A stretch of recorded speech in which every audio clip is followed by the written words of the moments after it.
Vance, besides the obvious Ben Roethlisberger coming back, how might your offense improve this season? Yeah, I think a lot of it has to do with just timing. Again, when you have a quarterback step in that you're not used to working with, whatever, with Mason and Duck last year interchangeably, there's just timing. There's things that you normally don't have to focus on with Ben, such as camaraderie, what to expect here, communication and routes. It all changes. Every quarterback has their different style. So with Ben back, obviously it's going to be the biggest point of emphasis, I think, for our offense moving forward in the season. I'm not afraid to say, as he goes, we all go. And so I'm loving what I'm seeing from him. But as far as, new weapons, I love Eric. He's been so fun to be around in, the short time he's been here. I love, obviously, his playmaking ability at tight end.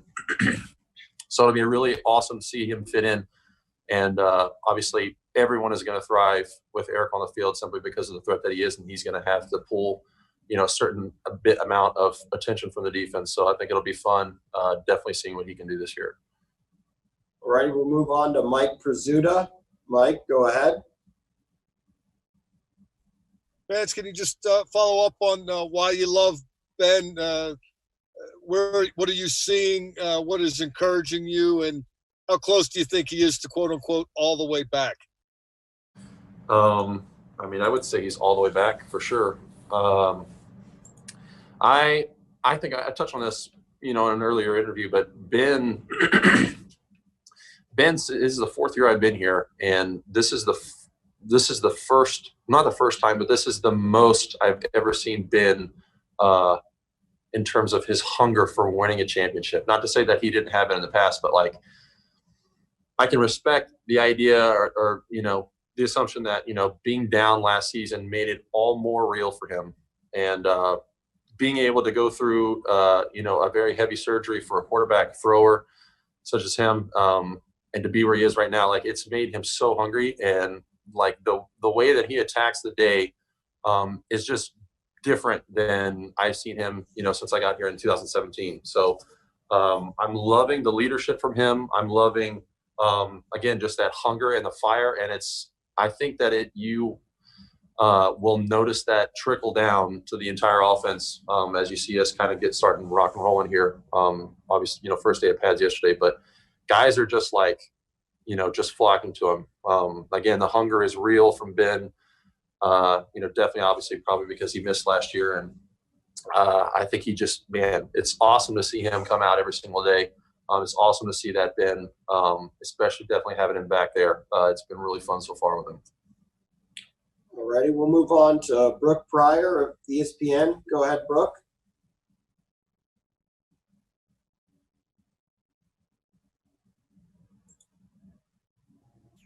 Hey, Vance, sorry about that delay. You had a pretty physical catch over Terrell Edmonds yesterday in practice. Did you do anything differently this offseason to work on conditioning and training, especially, not having OTAs or anything else here as a team? I did nothing different. Obviously, other than just being able to come into the facility. I tried to incorporate everything that I normally do.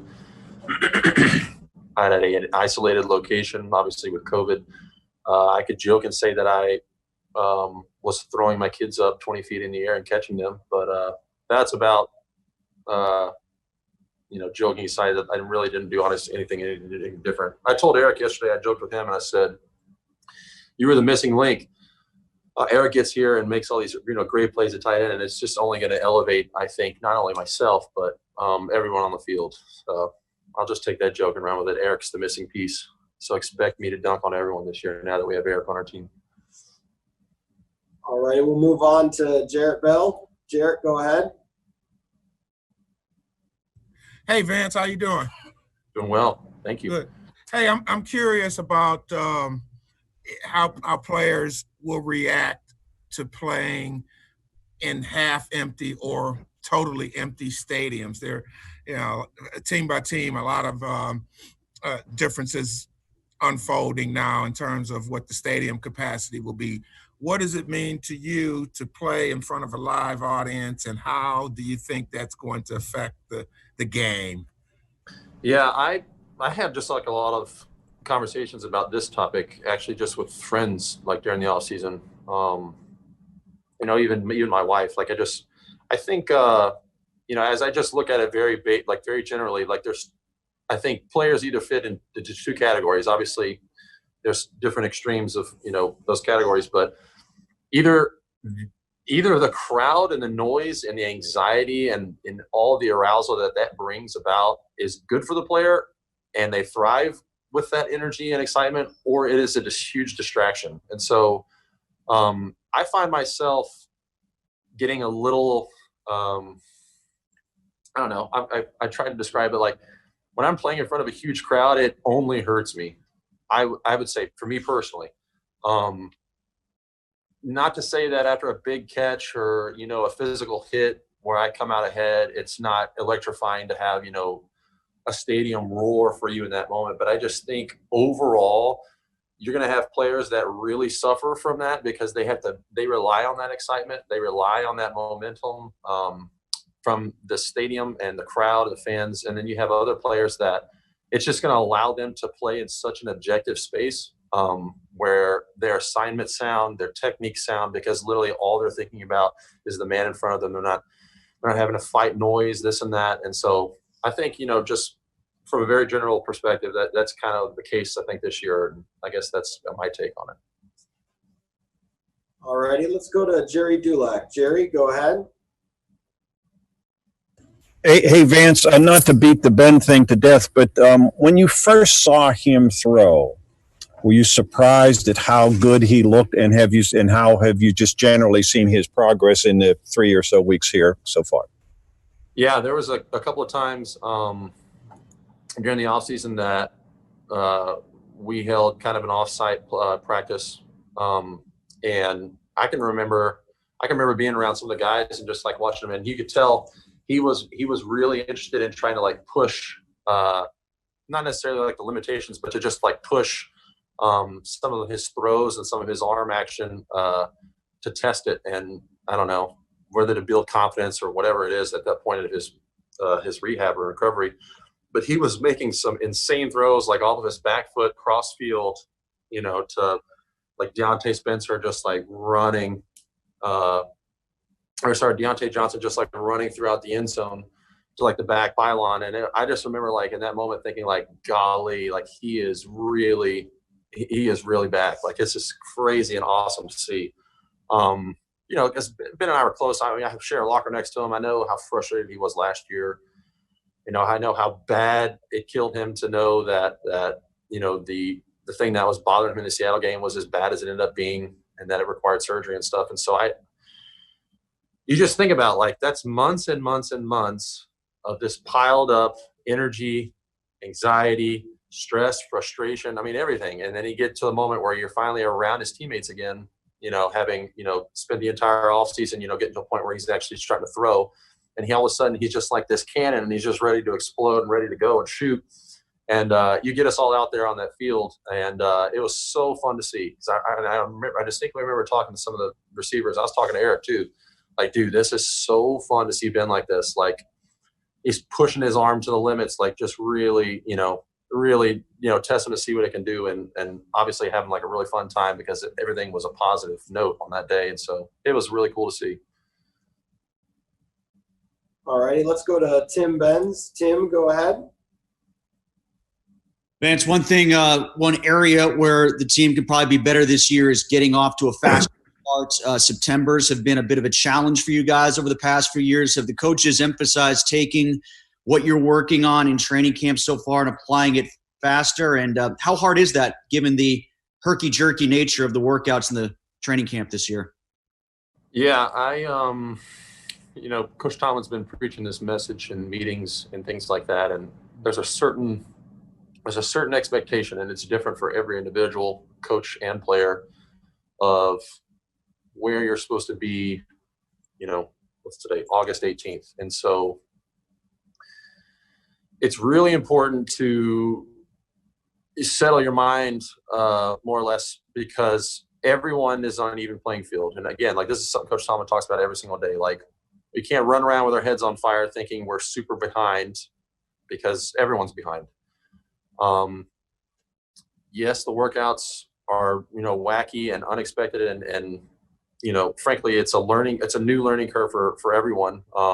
Again, because of just the COVID restrictions on training camp, even like it makes our days different. So everyone's going to kind of, on their toes a little bit, but at the same time,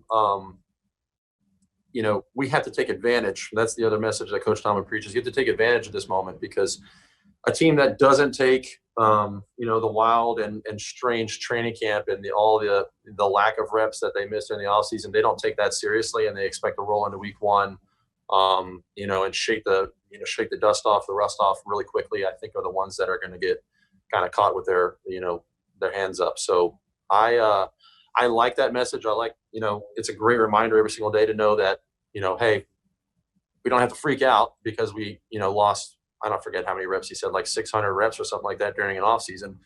You don't have OTAs and you don't have a mini camp, and everyone is under that same pressure, that same lens. And so taking that approach every single day is super important, but at the same time, knowing that every single rep is that much more important, or every single period is that much more important, to emphasize, hey, this might be the only time we see this look until we get to, game one versus, seeing a couple of times over OTAs and a training camp. It's tough, but again, that reminder that everyone's under the same lens is I think is valuable. All right, let's move on to Dejan. Dejan, go ahead.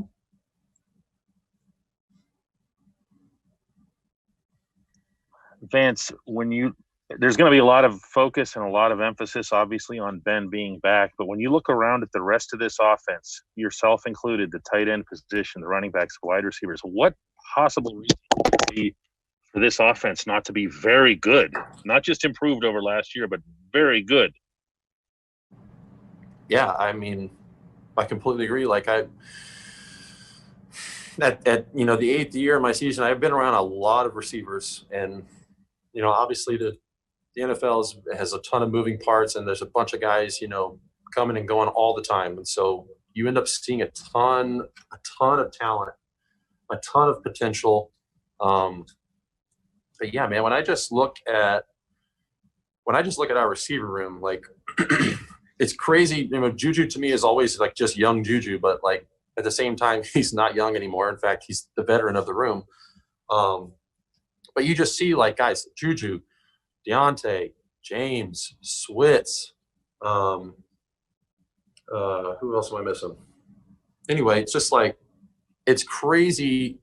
They all have their niches. They all have, the things that they excel at. Obviously, James is he's the best ball.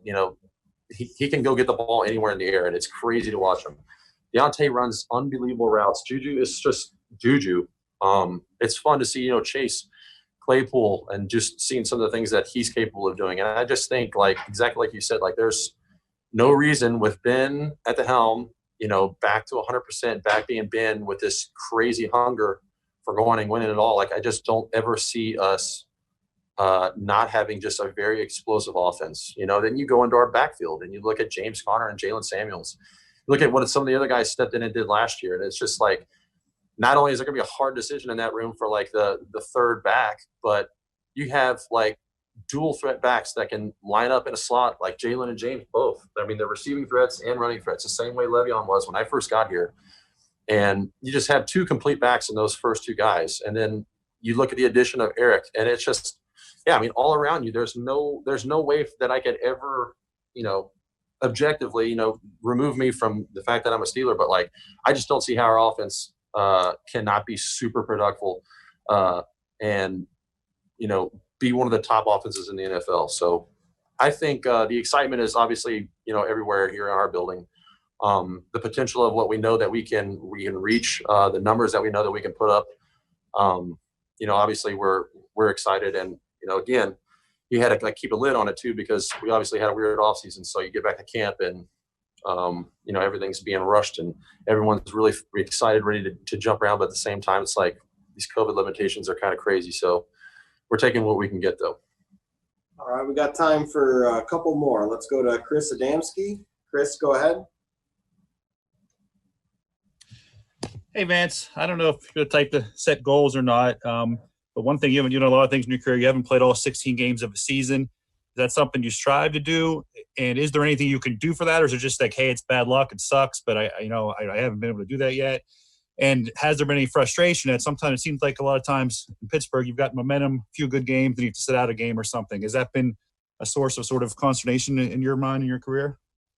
Yeah, I mean, obviously, and I didn't honestly hear this until I got here, having my position coach JD and then Coach Tomlin also say it, like, availability is everything. And, guys, if you watch enough film, I mean, guys kind of have, like, different mentalities. Either A, they're going balls to the wall all the time, or B, they play conservatively on some snaps. And the conservative guys will make it through a lot of seasons. I mean, playing every single game. And I like to think the fact that I'm just not out of control, but just almost a little bit crazy, that's caused some injuries in the past. But at the same time, like, the NFL it's 100% injury rate. Definitely there's a couple of times where I just got the short stick, and, whether it's a collision or just take San Francisco last year. Like, I got knocked out of 2 games because of an AC sprain, and the AC sprain came from just a crazy freak play. Like, I go up and try to make a play on a ball, and a safety tries down and hits me in the shoulder. Like, I can't do anything about that.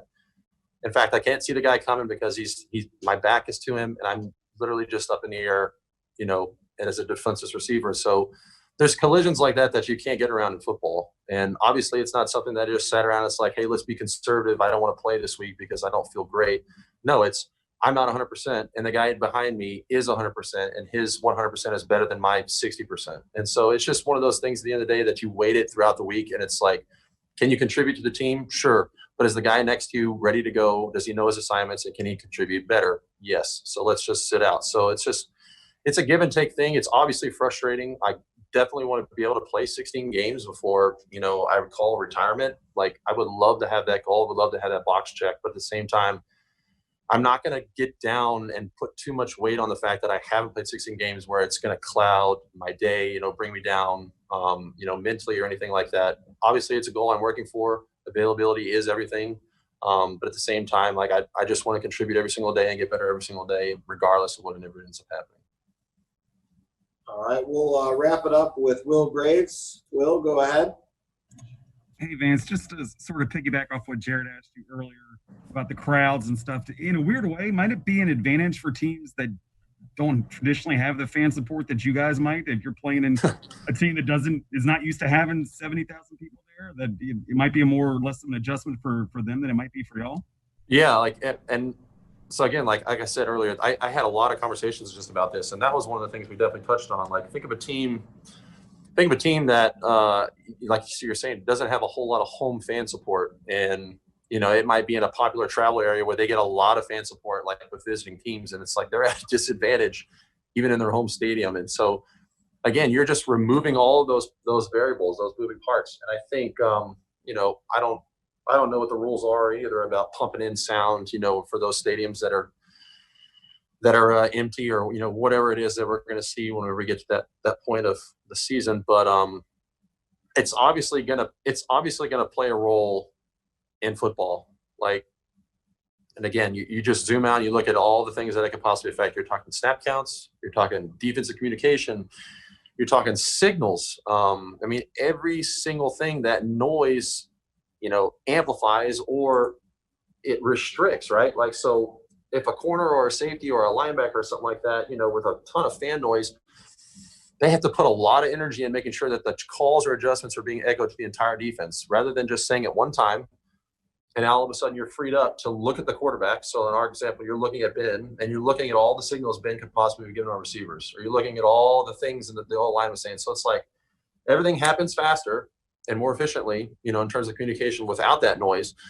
And it may free you up to get a read or to try to anticipate what the offense or what the defense is doing. And on the flip side of that too, like you're saying, like, you may have to go into a week where, dude, you are putting so much emphasis on a snap count or a silent count as an offense. And now all of a sudden, like, you sure are freed up during that week a lot more because there's no more emphasis on that. And now we got to work on our communication. Now we got to work, we can apply that time spent on our stat count or whatever we're going to do that week for cadence and move it over here. So there's, like I said, there's so many different ways you can look at it. Just like you touched on, some teams might not necessarily have that home crowd advantage and that noise that other teams do, like us here at the Steelers.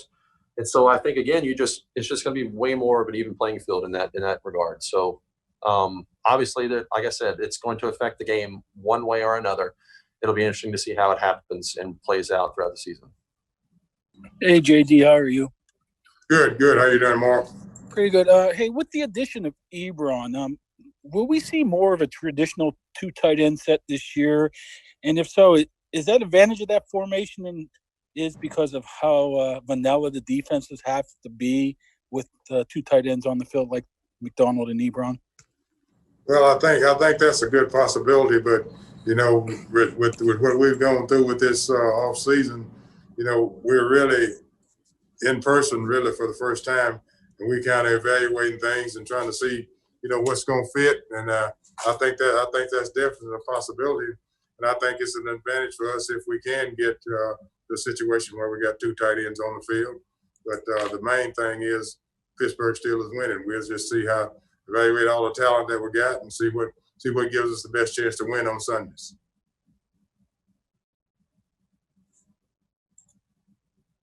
Chris Adamski. Hey, James, we just talked to Vance, and you guys have had him for 3 years now, and you got him late in camp the 1 year, and he's been injured, I think 6 different times over the 3 years. Has that been kind of frustrating to know how talented he can be, but it's been tough to get him, on the field every game and being available to you all the time?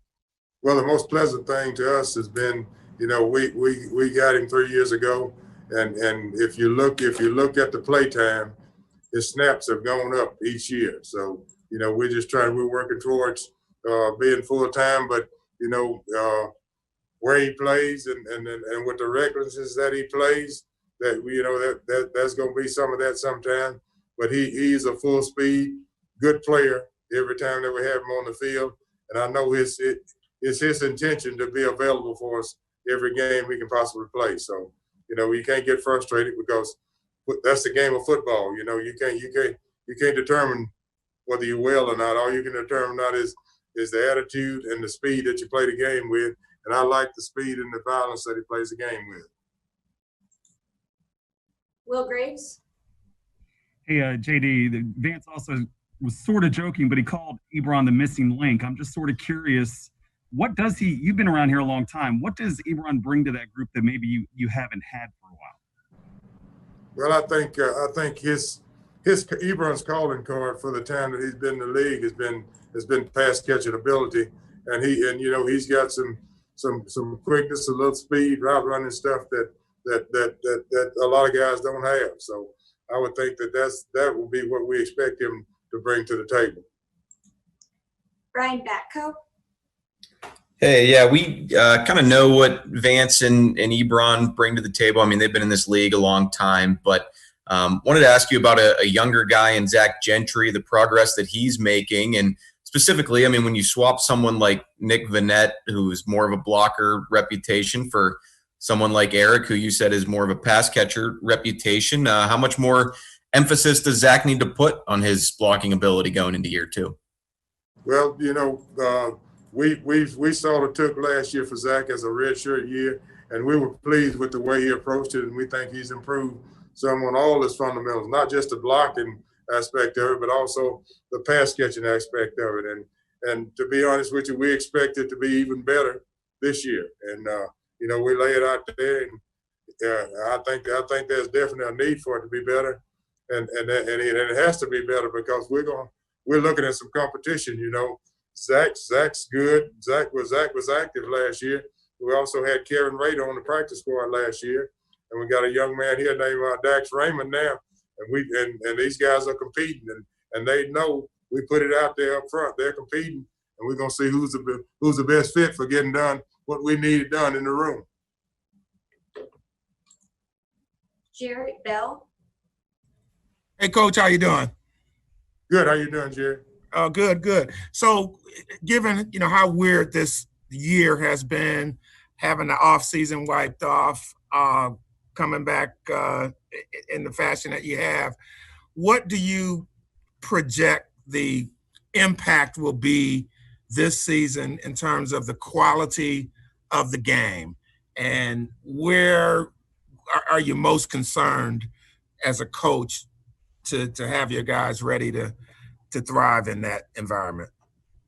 Well, obviously, Jerry, I hope the quality of the game is really good. But, the things that you miss is, in a normal off season, you come back in April and you start with phase 1, you progress to phase 2, phase 3, OTAs, minicamp. And what that does is, when you bring in a guy like Ebron, that gives you probably 3 months to teach him the offense, get to know him, get to know his personality, that with the way that things have gone this year, you're working without that. You having all that crashed in to when we come in here and we're trying to do phase 1, phase 2, phase 3, OTAs and minicamp all in one setting. So, it has to be rapid learning is what it has to be. So that's how it affects it. Now, I hope it doesn't affect the quality of the play. I hope we get the same quality of play that we would have any Sunday. That's why we're having to work a little extra in short periods of time, because the CBA and the league determines how much time we can spend on the field with them. So we're having to do that. But hopefully we can make up for all the time and get the quality of play where we need it to. Alan Saunders. When you're talking about playing 2 tight ends and specifically 12 personnel, one of the things that really brings is balance, and it forces the defense into balance. Is it important to have 2 tight ends though that can kind of both have a varied game, right? You don't want to have one guy that's a pass catcher and one guy that's a blocker, because that makes it easier for the defense to put their best cover linebacker on one side. Is that one of the things specifically with Ebron and Vance? You have 2 guys that can both be pass catching threats in a 2 tight end set? No question. That's what you want. You want to have quality enough to be, if you're thinking you're going 2 tight ends and you're just going to be a passing team, then the defense can get ready for that. If you're going 2 tight ends, you're just going to be a running team, then they can get ready for that. But the ability to have the defense off balance is affected by you having 2 guys that are capable, and you can be good in both areas. Hopefully, if you put 2 guys out there and they decide that they're gonna put extra coverage out there for it, then you should be effective running the ball. If you put 2 guys out there and they decide that they're gonna have all the guys out there to stop you from running the ball, now you should be more effective in the passing game. So having the balance and having 2 guys that are capable really gives you an advantage in that situation, I think. Brooke Pryor. Hey, JD, some of the knocks on Ebron were his blocking, and sometimes he drops passes. Have you seen anything in camp so far? I know it's early, that concerns you, or is everything kind of fixable at this point? Well, we hope it's fixable. We're concentrating on the positive and forgetting about the negative. And from what I've seen so far, he's been willing to do the things that we're teaching as far as fundamental, as far as being a blocker. And we'll see how that transpires in the game. And we've also seen him make some splash plays in the passing game. So I know the talent that the guy had coming out, and I'm not relying on his experiences in any other club. So we're looking for what we can get done with him here. Jenna Harner. Hey, James. From your perspective, how have you kind of seen the guys balance wanting to go all out, wanting to bring the intensity, but knowing that with the lack of preseason games, they're just going up against their own teammates throughout this whole camp year? Well, I think the level we are here in professional football, I think you're dealing with elite athletes, and we can say are they going? I think when you get to the field and you're practicing, and when you get to the game and you're playing, the nature of the beast that we're dealing with, they're going to want to go all out, because they're the top athletes and they're the top. They're at the top level of football, and they're going to want to be guys that are going to be competitive and do their very best on every play. Noah Strackbeam. Hey, JD. Sticking with Eric Ebron, we always see him smiling in pictures and joking with his teammates on Twitter and stuff like that. What kind of personality has he brought to Pittsburgh, and what type of energy does he bring to the room? Well, I think he's a guy. He's a confident guy. What you would expect for a guy that was the first round top 20 draft pick, and he's got a lot of confidence in himself. And Coach D brings a lot of personality because that's just him being himself, and it's good. The personality. It's good to have good personalities on a football team and fit all those personalities in together. And I think he'll bring extra energy to our football team. Okay, the last question is for Dejan. Coach, when you mentioned the impact that Ebron's had not only on the field or in the room, I want to ask you about having two guys of that experience and that caliber in your room. It's a different dynamic, obviously, from most tight end classrooms, I'm sure, around the NFL. You're the guy that's responsible for that. What have you seen of that dynamic between those two, how they've coexisted? Oh, I think when you're a professional, guys coexist well. And, I think, somebody may feel like it's a problem to have two guys like that, but I really don't. When we've been the best around here, we had Heath Miller and Matt Spade. We had two pretty good tight ends in the room. We had the good football teams around here. And I look forward to having two good tight ends. And it's our job as a coaching staff to figure out how to mesh them together and use them to best benefit us to win football games on Sunday. But you don't ever want to turn down having a lot of talent, but not having talent, because having talent is a heck of a lot better than not having talent.